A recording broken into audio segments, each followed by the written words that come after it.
We have a special treat today. As you heard today, we are honoring our teachers.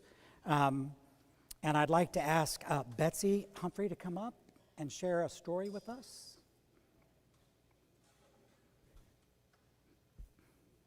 And I didn't tell her she was going to go first, so it's okay. You're good. You want it down? You're good right there. Hi, I'm Betsy Humphery. I'm pretty new to Good Sam, so hi. I am the school counselor at Lincoln Elementary, just over there.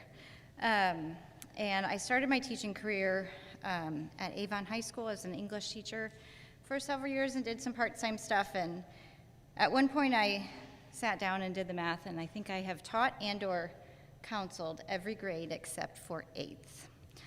So I've run the gamut. But I still have one left. Right. I'm supposed to talk about what I love about being a teacher, so that's great, or being an educator. And school counseling is like a little bit different than teaching and being in the classroom all day. I think every educator will tell you that it's the relationship with the kids and with my coworkers, who are just fantastic. The job is really, really hard, and it's nonstop, and it's very demanding, but it's also really, really rewarding. I get a lot of joy out of it. As the counselor, I get to sit with kids sometimes in their hardest moments. This past school year at Lincoln, we had 8 kiddos who had recently had a primary caregiver who had died. A mom, a dad, in one case, and an aunt. And so as the counselor, and with the parents' permission, I had a small group of kiddos who were just kind of walking through that process. And it was all fairly recent for them, within the last year or so. And you would have thought that that would be like a really sad and awful thing to do, but it really wasn't. We laughed and we played games, and the kids found a lot of shared comfort in each other, and knowing that they weren't the only one who was going through that. And so for me, in a job that is very political and really hard when you're in the trenches, it's also such a joy and such a privilege to be able to be trusted to do that with those kids while they're fighting those battles. And so that is what I love about being an educator. Thank you.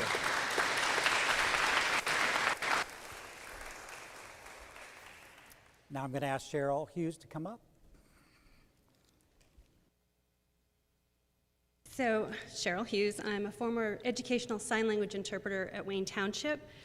Now I'm teaching 2nd grade at Avon. I have 2 stories for you. Student A, a few years ago, 10 years old, and I do not do public speaking. My voice is already starting to go.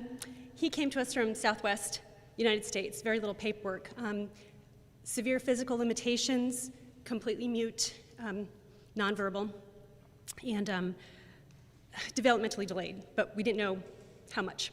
He was sitting in a gen ed classroom for close to 2 months with special ed support. One day, our classroom, the deaf ed classroom, got a call and said, you know what, he's moving his hands a lot.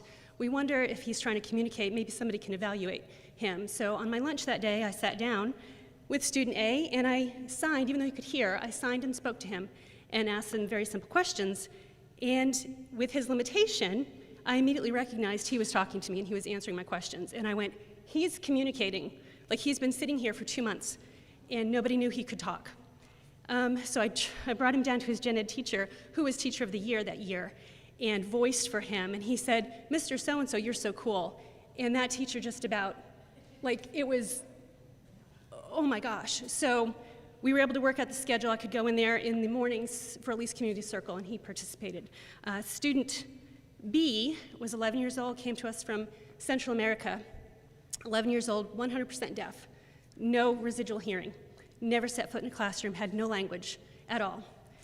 So if you've ever thought about what it's like to not have a language, there's nothing. There's no thought. You know, nothing has labels. You don't have a name. So the first thing that she copied was apple. And for several weeks, all she did was copy us. She wasn't producing her own words, but in time, she started recognizing things had names and eventually understood she had a name. That was the hardest thing, to get her to understand that she had a name. She's now at the deaf school, so hopefully she's doing well. So I told you these stories because what I want you to realize about education, when you pass a public school, incredible educators are teaching math and reading, but there are social workers, speech therapists, occupational therapists, behavior therapists, deaf educators, all sorts of people, highly skilled nurses that are reaching children who literally are locked inside of their bodies. And without free public education in this country, these children would never be found. They're on the margins. So please think of that when we're supporting our schools. It's not just teaching, which is amazing that we are teaching children, but children that would be lost in society and have been are found. So.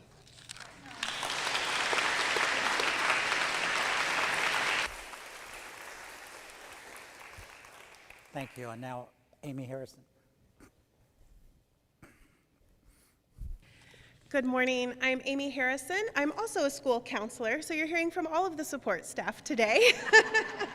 I'm a school counselor in Washington, where do I teach? I'm in Warren. I'm at an elementary school this year, and this is my first year at an elementary school. I've always been a teacher or a counselor in middle school or high school, which I dearly love our middle school students. Man, they just need lots of love, and I love being with them. But this year I had the privilege of starting at an elementary school and seeing the first day of school at an elementary school. And I'm here to tell you that these teachers who teach preschool, who teach early childhood, who are kindergartner teachers, they are miracle workers. I have never in my life been in a space where you have to teach students how to walk down the hall, where you have to teach students what lunchroom behavior actually looks like. These are also some of our lowest paid educators, and I just want to say you guys deserve the first round at choir practice. Do y'all know what choir practice is for educators? We head out to the bar and have a little choir practice because you can put that on your school calendar and nobody bats an eye about that. Okay, so the next time you're out, around 4 o'clock, check out and see if maybe some of those early childhood educators are there and give them the first round because they absolutely deserve it. It was incredible to watch. So when Jim asked me to speak today, I asked if there was something specific that he kind of wanted me to talk about, and he said, well, if you could tie it into the gospel, that'd be great, but really don't worry about it. So I took a look at what the gospel was about, and all of these parables are being told to us today, what the kingdom of heaven looks like. And I am here to tell you that the kingdom of heaven is like a tenacious woman. I think most women in here know that we generally carry the emotional load, the unseen labor. We're the community builders, we're the people who plan, who keep it together for a lot of our communities and our families. And I will tell you that I think that's why public education has been working so well for so long. Yes. And so this is what I know. The kingdom of heaven is never one thing. And here's what the kingdom of heaven has looked like in my work over the last year. The kingdom of heaven is like a school counselor sitting beside the hospital bed of a terrified student who has cried out for help and is looking for love. Also, if you're one of those people, I would be happy to talk to you at the end of service. The kingdom of heaven is joy and comfort of sitting with colleagues after a long day at choir practice. The kingdom of heaven is like a teenage girl who was once sold to a stranger, but is now linked arm in arm with her girlfriends in the lunchroom. The kingdom of heaven is like the soft sofa in the counselor's office after a sleepless night in a shelter. The kingdom of heaven is knowing the warm embrace of a trusted adult as you come out as gay. The kingdom of heaven is like a woman who says no because she knows she must care for herself in order to take good care of others. The kingdom of heaven is like the laughter of children who are playing games and learning to be brave. The kingdom of heaven is like me, and it's like you. And thank you so much for supporting the work that we do.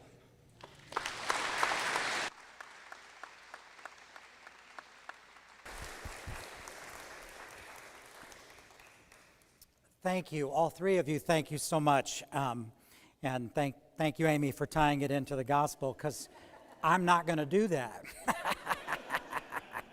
So I appreciate that. I do want to say one of the things that I found is that it's making space for people to grow and to learn, and I'm going to tie that in. It's the same thing with the church, making space for the person to develop their own Christian formation, their own. At their speed, not at someone else's speed. So last week, Reverend Amy talked about, she suggested that within us, there's good and there's bad. There's wheat and there's weeds, both good and evil. And sometimes we can't even identify when we're doing good and maybe even when we're doing evil. There have been times when someone has said to me, you hurt me by your words, and I didn't know what those words were.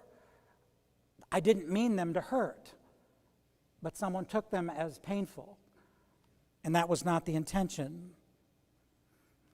What our job here to do is to sow the seed, to do good. We are to sow the seeds of God's love and justice the best we can, and that's what Reverend Amy suggested last Sunday, trusting that everything else is up to God. And our teachers have to do this every single day. And many times with classrooms where there are kids that they only get a moment with or two. I think they're overworked, obviously, and very underpaid. But they do the best that they can do. And that's all that anybody can ask of us is, did you do the best that you could do? I really struggled in high school at Ben Davis in a calculus class. It was horrible. Mrs. Pugh was the teacher. I worked harder in that class than any class I had, including English. And I wasn't good at English either, but I was pretty good in Spanish. I got A's in Spanish. But I will tell you that I came home, and my report cards, they didn't give them to the kids to take home. It's a good thing they didn't give them to the kids. They mailed them to our house, and I got home, and my parents had already seen my report card, and they saw the grade that I got in calculus my senior year in high school, and my dad's question to me was, did you do the best that you could do? I said, ask Ned Phillips. He was my tutor, bless his heart, relentlessly. He loved that stuff. I did not, but he would sit with me, and he would try to teach me calculus. And the answer to my dad's question was, yeah, this is the best grade I've gotten. This C, I earned every bit of this C, and it wasn't a C till the very last test. But I worked the hardest, and that C meant more to me than any of the A's that I received. But that's all anyone can ask of us. Did you do your best? And if you can answer yes to that, you're done. If you did your best. Our teachers present an atmosphere where children can learn. And then it's kind of up to the students to determine how much they're going to learn or not learn.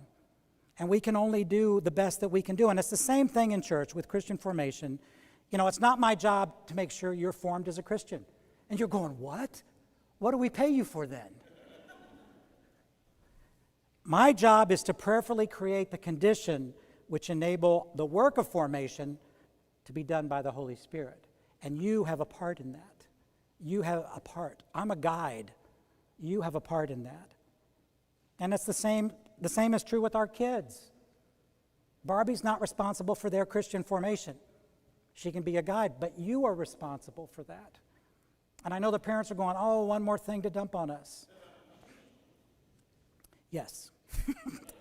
You are in control of your relationship with God. No one else. I can't control that. I can't control that for my kids. I can't control that for anyone. You are the only one that can control that. So we are just creating a space so that when God's work happens, we recognize that that's God working in our lives. That's what we're here to do. We're here to create a space. And we don't know what God's going to do in our lives, but we know that God is working in our lives. You know, Jesus has been called the greatest teacher of all time. And if you think about that, he was. And there's a mime that says that I like. It says, we are not called to finish the work that Jesus started. We are called to continue that work. We are called to continue. And when we look at it that way, it's not insurmountable. It's something we can do day by day. And we might be a very small community, but with God, we know we can do great things. We just have to make room for everyone to learn at their own space and time. Amen.